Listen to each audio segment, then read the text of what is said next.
Shiragami's mutilation. In February 1986, the body of Hideo Shiragami floated to the surface of the sea in Japan's Kansai region. Shiragami was a businessman connected to the Ichiwakai Yakuza organization during the deadliest phase of the Yamaichi War. The conflict had already claimed dozens of lives across Japan, with newspapers printing daily death scorecards and civilians hiding indoors after dark. When authorities recovered Shiragami's body, the extent of the torture shocked even hardened investigators. His ears had been cut off, his tongue severed, and his middle finger amputated. Blunt force trauma had crushed his ribs, and a bullet hole pierced his temple. The mutilations went far beyond anything seen in previous Yakuza conflicts. News of the killing spread rapidly through both Yakuza organizations and the general public. The brutality crossed an unspoken line that even rival gangs recognized. Yamaguchi-gumi leadership publicly denounced the killing as barbaric and shameful, calling it an offense to Yakuza tradition. Within 6 days of the body's discovery, both syndicates declared an immediate ceasefire. The Yamaichi War, which had involved over 300 shootings and killed 36 Yakuza members since January 1985, entered a sudden pause. The most violent phase of the 4-year conflict ended not through negotiation or victory, but through mutual horror at what the violence had become. Elevator execution. On the night of January 26, 1985, Masahisa Takanaka arrived at his girlfriend's apartment in Suita, a city in Osaka Prefecture. The fourth boss of the Yamaguchi-gumi had rented the apartment under the false name Kunihiko Konishi for his mistress.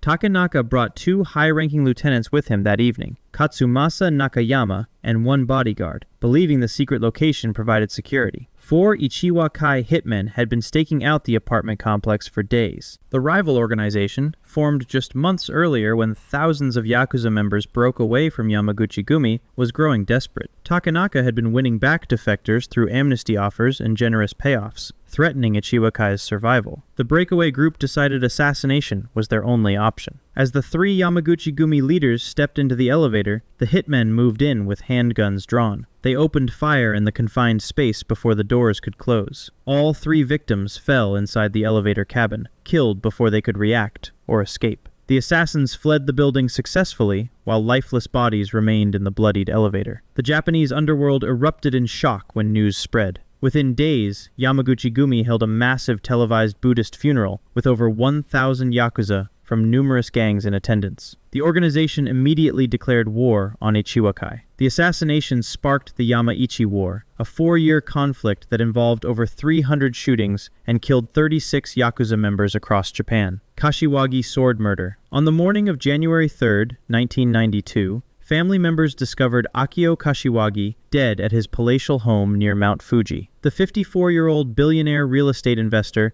had been stabbed multiple times with a samurai-style sword. White paper screens throughout the home were completely spattered with blood from the violent attack. Kashiwagi was known internationally as the Whale for his legendary high-stakes gambling in Las Vegas. He played poker and baccarat at stakes never before seen in American casinos, famously connected to Donald Trump at Trump Plaza, Atlantic City. Trump had suffered major gambling losses, and Kashiwagi was one of the few players wealthy enough to absorb such massive bets. Rumors of Yakuza connections had followed him throughout his career. The crime scene revealed extreme brutality. Japanese sources reported 10 to 20 stab wounds, while some Western reports claimed up to 150. The method was clearly personal, an execution style, bearing signatures of a Yakuza hit. Investigators found hundreds of thousands in cash and diamonds left completely untouched, eliminating robbery as a motive. Japanese police arrested a reputed local gangster acquainted with Kashiwagi's son, but prosecutors never established a clear motive. The suspect was never formally charged, and the case remains unsolved to this day. Investigators continue to suspect Yakuza involvement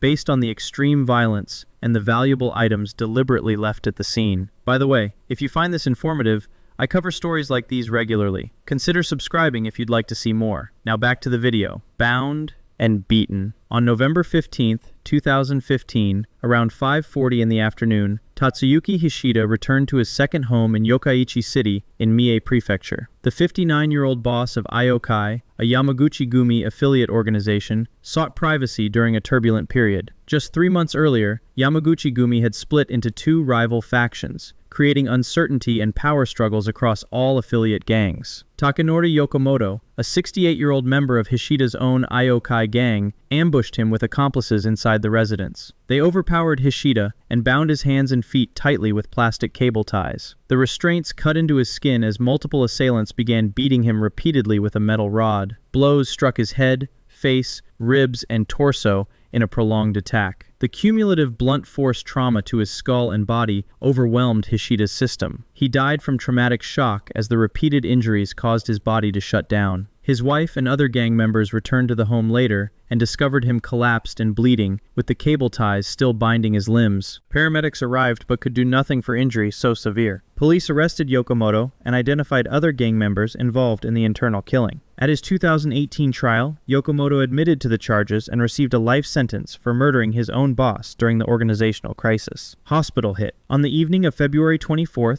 2002, Takashi Ishizuka was shot and severely wounded in Toshima Ward, Tokyo. The 54-year-old leader of Yanogumi, a Sumiyoshi Kai affiliate gang, survived the street attack, and police transported him to Nippon Medical School Hospital in critical condition. Officers stationed multiple guards outside his intensive care unit room, believing the protection would prevent a second attempt. The following morning, on February 25th, hospital staff were checking on patients when a gunman entered the ICU. He bypassed the security measures stationed throughout the floor and reached Ishizuka's bedside, while police guards remained present elsewhere.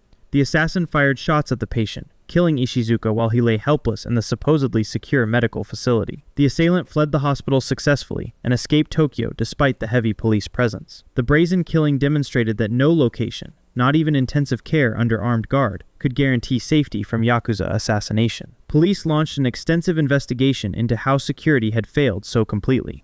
19 months later, in September 2003, authorities arrested 3 men, Osamu Yano, Masao Tatsuriki, and Kumio Arai. All 3 were charged with murder conspiracy or direct execution.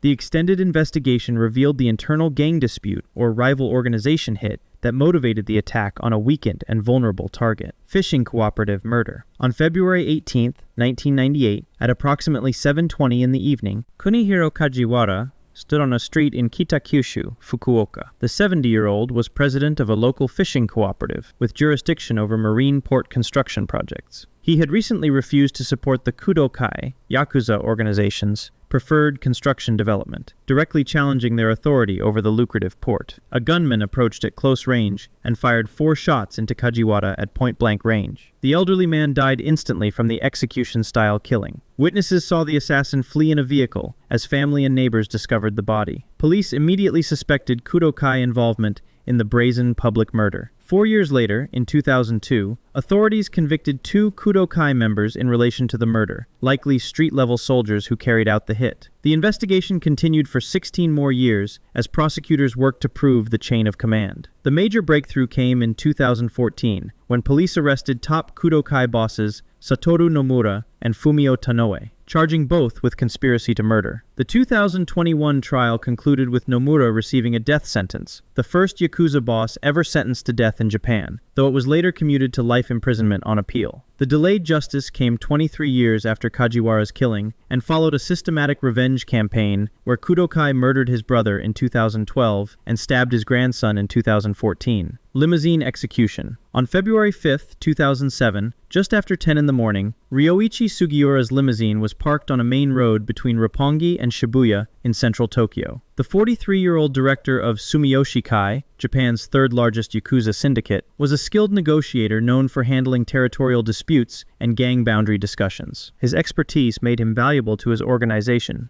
but a target during periods of instability. The Yakuza power structure was shifting in early 2007. Kokusai Kai, a smaller gang, was considering realignment of its allegiances toward the dominant Yamaguchi-gumi organization. Leadership decided to prove their loyalty through assassination, selecting Sugiura as a target because he represented rival interests in ongoing negotiations. 2 men wearing motorcycle helmets approached the stationary limousine in broad daylight. The busy business district contained dozens of potential witnesses during the morning hours. The assassins fired 3 rounds through the back window of the vehicle, striking Sugiura and mortally wounding him inside. They immediately fled in a silver Mercedes getaway vehicle while witnesses watched in shock. The brazen daylight execution in Tokyo's most expensive real estate market sparked fears of a Yakuza war erupting in the Roppongi and Shibuya districts. Police suspected Kokusai-kai involvement, but faced difficulty establishing the chain of command. Yamaguchi-gumi never openly claimed responsibility, maintaining plausible deniability while benefiting from the power realignment assassination, real estate assassination. On the evening of March 5, 2006, Kazuoki Nozaki walked along a street in the Aoyama district of Minato Ward, Tokyo's upscale neighborhood. The 58-year-old real estate consultant had been managing the Shinjumiya building in Yoyogi, located near Shibuya in prime Tokyo real estate worth several $1 million. The building was illegally occupied by Gotogumi Yakuza members, who were squatting in the valuable property. Nozaki's job required him to evict the gang members to clear the title for new development. Gotogumi resisted through harassment and threats, desperate not to lose control of such valuable real estate in central Tokyo. Despite the Yakuza opposition, Nozaki persisted with legal eviction procedures. The gang saw his determination as a direct threat to their interests. Assassins stabbed Nozaki to death on the street that evening. The killing appeared to be a clear Yakuza hit, but no immediate arrests followed. The case remained officially unsolved for years, as police struggled to prove the chain of command within Gotogumi's organization. The direct killer was never arrested despite the obvious motive. 8 years later, in 2014, authorities arrested Hideo Matsumoto, a mid-level Gotogumi member, charging him with ordering the murder rather than committing it. In 2017, the Yamaguchi-gumi organization, Gotogumi's parent syndicate, settled a civil lawsuit by paying Nozaki's family 110 million yen, approximately $1.4 million. Boss Tadamasa Goto publicly apologized, admitting what his underlings had done, then fled Japan to Cambodia to escape further prosecution. If this was informative, consider subscribing so you don't miss future content. Thanks for watching.